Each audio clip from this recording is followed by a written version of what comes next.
Riba. Salut à tous. Le débriefing WRC consacré au rallye du Mexique. La première manche sur terre de la saison après le Monte-Carlo, la Suède. Ça y est, on y était, on a eu droit à la terre et moi j'ai droit à LFB. Ça va LFB? Eh ben écoute, je te salue bien bas. Je vais rester un peu plus sobre que toi, mais j'y arriverai pas à faire aussi bien que toi, Oui, donc non, c'est pour ça.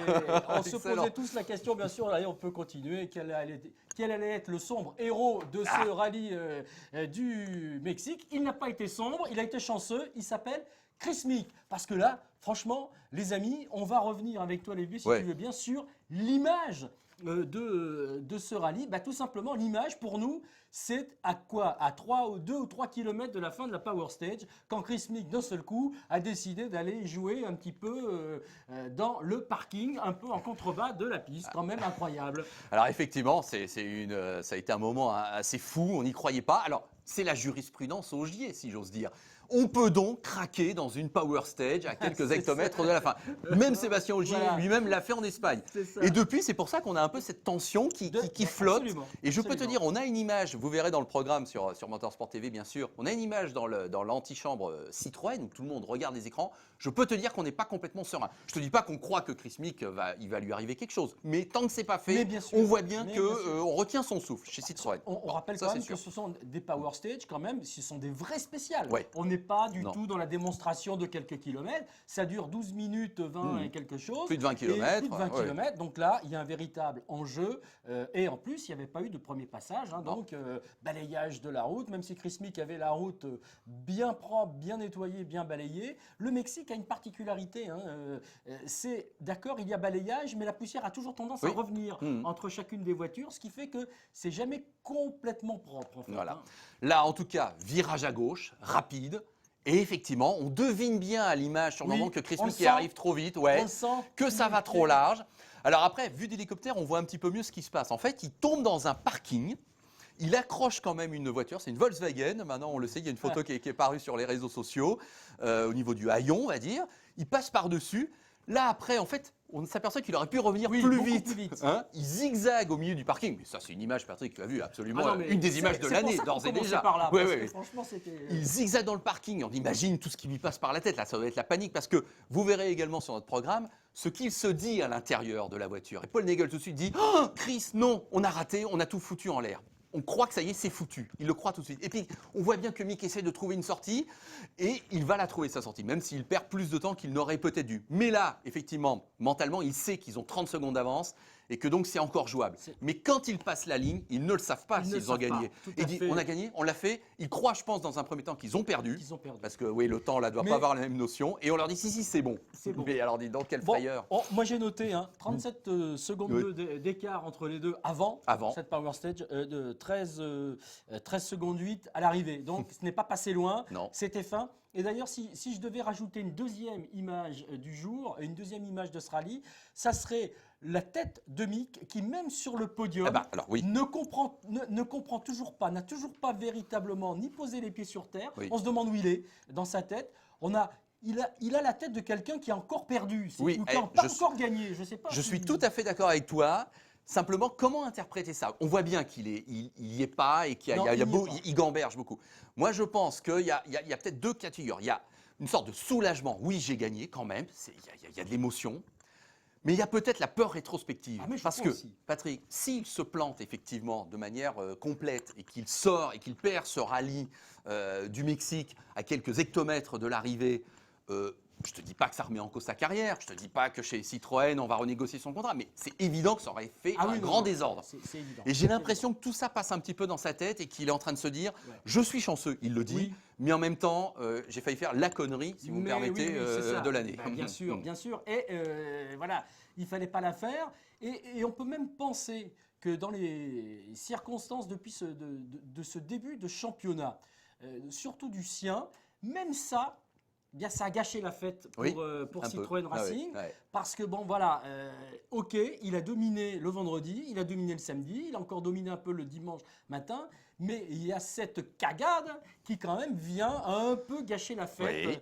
Oui. Et voilà, Et ça voilà, prouve ça que fait la peur, voilà, ça tant mieux. inquiète un peu quand même aussi. Voilà, C'est voilà, un peu voilà. Chris Mick, on le sait, c'est jamais Voilà. complètement sûr non Donc plus. c'est crispé, mais il était crispé. Hein, on Exactement. est quand même, mais Alors, on le comprend qu'il soit crispé aussi. hmm, L'enjeu est tel. ah oui, Après un rallye Monte-Carlo raté, après un rallye de Suède raté, on est dans, tu viens de le dire, on est dans l'obligation de oui, résultat. On est dans l'obligation de gagner. On va continuer en disant qu'il n'est pas le seul non, dans quelques instants à avoir cette obligation-là.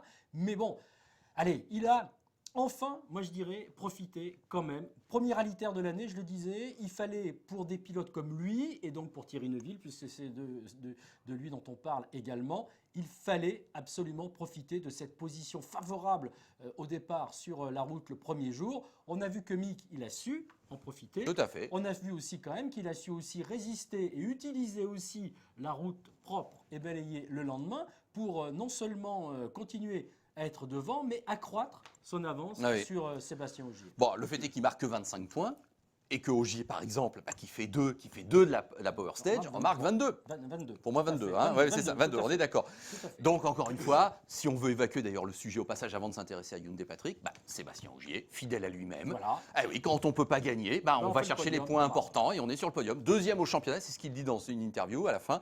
J'étais deuxième sur la route et au championnat. Je fais 2 du rallye, c'est un excellent résultat. Mais Et bien il a sûr. parfaitement raison. Il passe en tête du championnat, tiens, comme par reprend, hasard. Voilà, comme par Ah oui. hasard, avant la Corse. Mm. Là, un sacré rendez-vous. On veut Oui. pas, mais franchement, là, en Corse, on devrait se régaler. Alors donc, obligation de résultat pour Citroën. Première victoire de la C3. Oui. Quand même, c'est aussi assez Et Yves gagné. Maton qui rappelle que 65% de la saison globale est faite de rallye sur terre. Voilà. Donc il a eu beau jeu, Yves Oui. Maton, de dire, Oui. vous voyez, hein, on est bon Voilà. sur terre. Mais- Bon, espérons. Il fait bien de le dire parce qu'on était un petit peu, même chez Citroën, on était déçus forcément par les 2 premiers rallyes de la saison.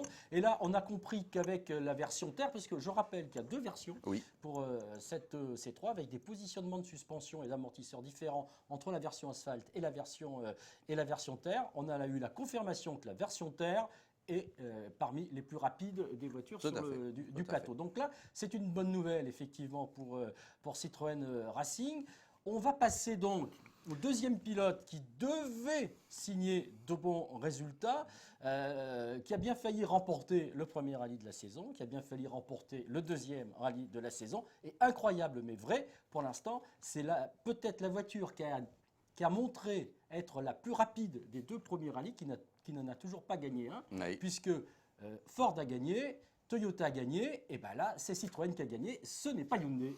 Écoute, puisqu'on est dans le débrief, donc déjà on essaie d'aller au-delà du résultat fait, brut tout à fait. et d'analyser. Et moi je sens que chez Hyundai, c'est pas la joie. Alors d'accord, tu vas me dire, Thierry Neuville termine 3, ce sont des points importants, il en avait besoin. C'est parfaitement ce que tu as dit. Oui, sauf que il a pas du tout dominé l'épreuve, puisqu'il se fait battre par au moins 2 pilotes, et qu'il n'a jamais vraiment donné l'impression qu'il était le meilleur et qu'il allait gagner, alors que ça avait été le cas au Monte-Carlo et en Suède. Bon, alors admettons que ce résultat podium est le résultat minimal à obtenir, c'est fait, mais ça n'a pas été non plus d'une brillance exceptionnelle qui fait qu'on a cru qu'il allait gagner. Ensuite, Sordo, il n'a pas arrêté de se plaindre, mais c'est vrai qu'il a été affecté, pauvre. encore une fois, par plein de soucis. Alors le dernier petit coup, là, je ne sais pas si tu as entendu, c'est qu'il n'avait plus d'essuie-glace, alors qu'il a plu dans l'avant-dernière spéciale. C'est révélateur, c'est rien, mais c'est révélateur. Sordo, toutes les interviews, vous les entendrez, frustré, j'ai pas de chance. Bon, et Padon, il est le seul des pilotes Hyundai à ne pas avoir gagné de spécial. De spécial. C'est peut-être pas nécessaire d'aller absolument chercher les scratchs. Le fait est que c'est un petit signe aussi. Et lui aussi, à l'arrivée de la dernière Power Stage, il a eu un sonore, comme on dit, Oui, en une interview où il est frustré. Il dit j'en parlerai avec l'équipe, mais la malchance continue. C'est ça sa phrase. Donc au final, moi je vois un pilote qui fait, on va dire, qui a un sourire un peu de façade, qui quand même est content de faire podium, mais bon, qui n'est pas un vainqueur, qui n'a jamais été considéré comme un vainqueur, et les 2 autres qui traînent leur frustration. Bon, eh ben écoute, c'est pas non plus un bilan exceptionnel pour Hyundai, on est bien obligé de le dire. Avec ces histoires de filtres Oui, à essence c'est ça. qui a perturbé la journée du vendredi. Si on regarde effectivement par rapport au nombre de scratchs signés par les uns et les autres, si on fait la somme de Neuville et Sordo, on voit bien que la voiture, elle est rapide. Oui. Mais effectivement, il n'y a toujours pas eu le véritable résultat qui prouve bien qu'elle est rapide et qui prouve bien que cette équipe que l'on avait pratiquement donné comme favorite en début d'année, peut effectivement avoir ce rôle de favorite qu'elle est peut-être en train de perdre déjà au fil de quelques rallyes. Alors c'est vrai on est loin de la fin, c'est ce que tu disais aussi par rapport au nombre de rallyes terre. Il y a la Corse qui se profile, on peut penser qu'en Corse, franchement, il va y avoir une bagarre incroyable avec Neuville, avec Nick et avec Ogier. Ces trois-là, ils nous donnent déjà rendez-vous, je pense, sur les routes et sur les lacets de Corse. Parce que c'est vrai, on a le sentiment, pour finir avec lui peut-être, que Latvala et Toyota là, ont un petit peu marqué le pas. Fabuleuse histoire en Suède, tout le monde a été avec eux, avec le sourire, c'était superbe.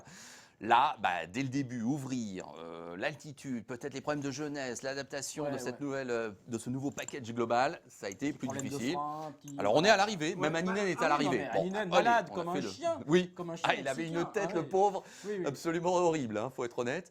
Mais Latvala termine devant lui, ce sont des points qu'on pourrait qualifier de précieux. 6e, il en marque 10 au total. Anninen est derrière, marque ses premiers points. Bon, allez, admettons qu'il fallait encore un petit peu se rôder, si j'ose dire, dans cette équipe.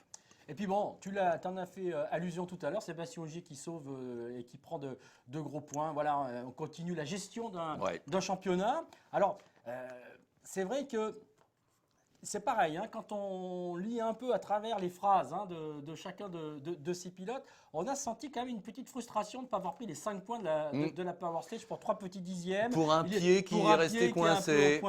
Bon, voilà.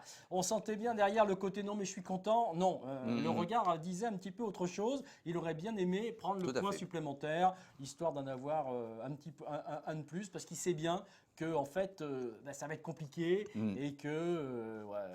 il a encore besoin de travailler sur cette Ford, même si là, on sent quand même aussi qu'il a pris confiance dans cette voiture. Il a fait une ou deux spéciales à fond, et depuis la première fois, on peut presque dire depuis le début du championnat, en tout cas avec une ambiance dans la voiture certainement avec plus de confiance qu'il n'en avait en Suède. Les 2 jours d'essai ont été fructueux. Il y en a encore un petit peu à faire pour continuer de développer cette voiture. Il a quand même avoué à un moment donné qu'elle a un comportement fabuleux dans les rapides. Donc voilà, on est en train petit à petit de se faire la fiesta un petit peu à sa main. Et autre signe, Patrick, Tanak, 2 podiums pour les 2 premiers rallyes. Et là, il fait 4. C'est très solide. C'est solide. Donc Tanak prouve bien qu'effectivement ce package Ford M-Sport est performant. Et d'ailleurs, quand tu vois le classement des constructeurs, puisqu'ils sont assimilés à constructeurs, ils sont toujours largement en tête. Ça s'est resserré derrière entre la 2e et la 4e place. Il n'y a que 12 points. Mais pour l'instant, M-Sport, grâce au duo Ogier et Tanak, caracole, j'ose presque le dire, en tête. Eh bien, c'est sur ces belles paroles LFB que l'on va se quitter. Rendez-vous en Corse. Parce que là, je vous le dis, les amis, moi j'imagine déjà une bagarre absolument fabuleuse pour ce Rallye de France Tour de Corse. Merci LFB. Merci Patrick, merci à vous de votre fidélité. Salut à tous.